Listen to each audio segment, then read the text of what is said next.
शब्द बदलते प्रतिमानों में हम लफ्जों को भूल चुके। शब्द बदलते प्रतिमानों में हम लफ्जों को भूल चुके। जाने कौन सी हवा चली जो वक्त को उड़ा गई। जाने कौन सी हवा चली जो वक्त को उड़ा गई। आप सभी महानुभावों का हार्दिक अभिनंदन, नमन और वंदन है। आज हिंदी दिवस के पूर्व अवसर पर आपसे मिलने का सौभाग्य पुनः प्राप्त हुआ है। सच पूछा जाए तो हिंदी एक ऐसी भाषा है जो रस माधुर्य से भरी पड़ी है। एक मधु की तरह है, एक मधुरिमा की तरह है। लेकिन अंतर विरोधाभास सिर्फ इतना है कि इसकी गुणवत्ता को जानते हुए भी हम इसे मुंह तक ले जाने की जहमत नहीं उठाते। ये जानते हुए कि जैसे संतुलित भोजन होता है, संतुलित स्वास्थ्य आहार होता है, ठीक स्थिति आज वैसे हिंदी की है।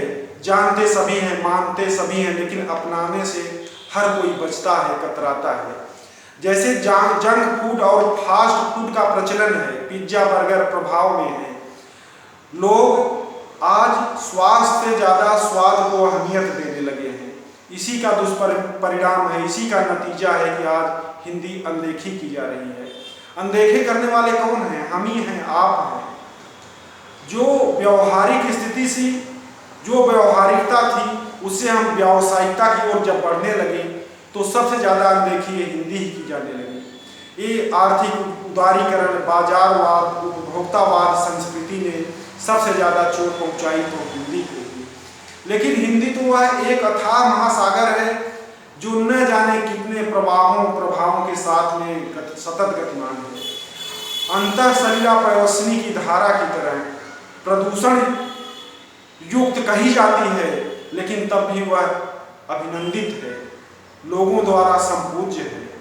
ऐसे ही आज हमारी हिंदी की है।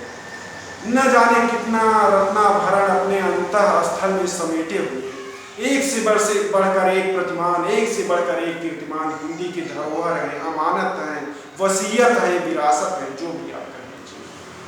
हिंदी में ही संभव है। एक एक शब्द, एक एक मात्रा, एक एक वाक्य अनमोल है, खजाने हैं, हीरे हैं, मोती हैं। इसी हिंदी सच पूछा जाए तो इतनी शब्द साहित्य संपदा संपन्न भाषा है। इसके विविध रूपों में, रंगों में, भावों में, भंगिमाओं में इसकी हर घटा में छटा बिखर जाती है। इतनी स्तुत्य है, संपूज्य है। लेकिन सच पूछा जाए तो जो बेशकीमती होता है वो अनमोल होता है, वही अनदेखा भी होता है। और ये सदियों से ये हिंदी जो है देश के माथे की बिंदी है, मस्तक की शोभा है, ललाट का अलंकरण है और आभूषण है। ये हिंदी है जो विविध अलंकारों से रची बसी, पुष्पित, पल्लवित और पोषित है। ऐसे छोटे से प्रयोग के तौर पर, एक उदाहरण के तौर पर हम कुछ वाक्यांश लेकर आपसे मिल रहे हैं, रूबरू हो रहे हैं। बेशक अच्छा लगेगा कि एक मात्रा, एक बिंदी किस तरह से अर्थ बदलती है। ध्यान दीजिएगा कि जैसे एक बिंदी अगर चौक पर लगती है तो हम चौंक जाते हैं, हम चौक गए, हम चौंक गए। बैंक है, बिंदी हटाते हैं तो हम बैक हो जाते हैं। जग है, बिंदी लगाते हैं तो जंग हो जाती है। जंग करिएगा नहीं। अगर ये जग है तो जलपात की तरह से हरा रखें, और विश्व के संदर्भ में अगर जग है तो इसे हरा भरा रखें। और ये एक जग में आप बने रहिए और जुग जुग जीते रहिए। हिंदी की अभिलाषा है, हिंदी की दुआ है, हिंदी की शुभकामना आपके लिए है। और इसी हिंदी में कुछ और प्रयोग आप देखें कि अगर कहीं पर मात्रा लगाते हैं, कामा लगाते हैं, कितना बड़ा अर्थ से एक दूसरा अर्थ प्रकट करता है।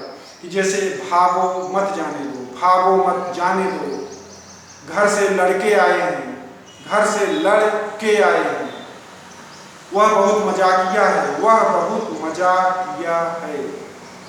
छोटी की मात्रा लगती है तो पिता हो जाता है, बड़ी ई की मात्रा लगती है तो पीता हो जाता है। वही जो पिता है वही पीता दिखता है।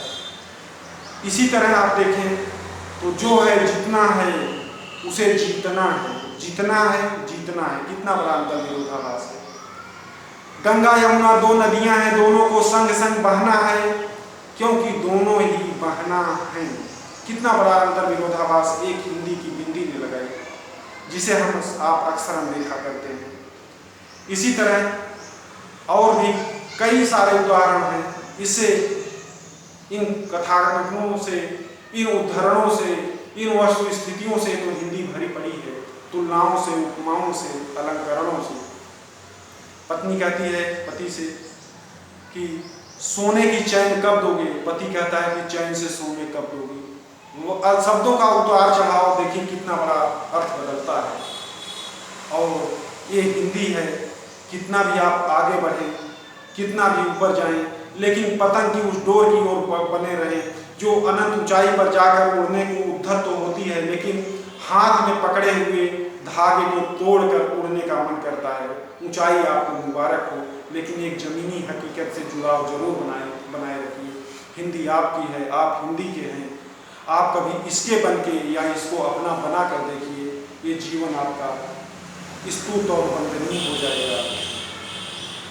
और 4 लाइन आपको समर्पित करते हुए हिंदी की दुआओं के साथ, यदि टकराओगे नहीं उद्धत लहरों से, यदि टकराओगे नहीं उद्धत लहरों से, तो कौन सा ज्वार तुम्हें पार ले जाएगा। और तिमिराच्छादित निशा का साम्राज्य भले ही हो, यही अंधेरा ही है कल जो प्रभात लेकर आएगा, यही अंधेरा ही है कल जो प्रभात लेकर आएगा। जय हिंद, जय भारत। कुंज बिहारी पांडे।